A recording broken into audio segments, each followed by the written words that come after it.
Ndakavarurwa asi handisizwa vakanditaurira. Ndakarasikirwa asi handisi kurasika kwangu. Ndiri zita remudenga, ndiri muchinjiko wakaponeswa.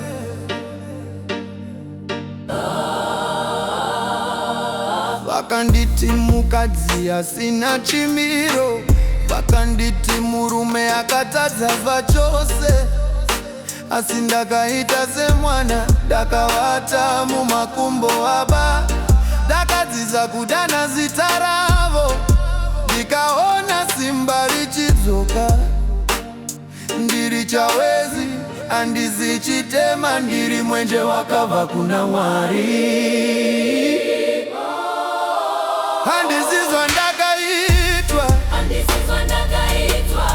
handisi maronda angu ega. Ndiri rudo rwakaponeswa, ndiri tsitsi dzemuchinjiko. Handisi zvavakandiudza, ndiri zvavakanyora kudenga.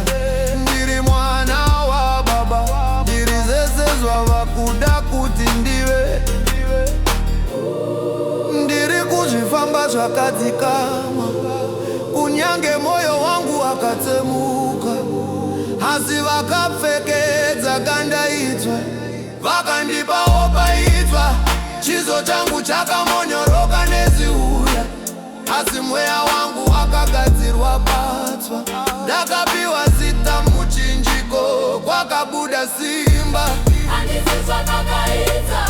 Handisi maronda angu ega, ndiri rudo rwakaponeswa. Ndiri tsitsi dzemuchinjiko. Handisi zvavakandiudza, ndiri zvavakanyora kudenga. Ndiri mwana waBaba, ndiri zvese zvavakuda kuti ndive.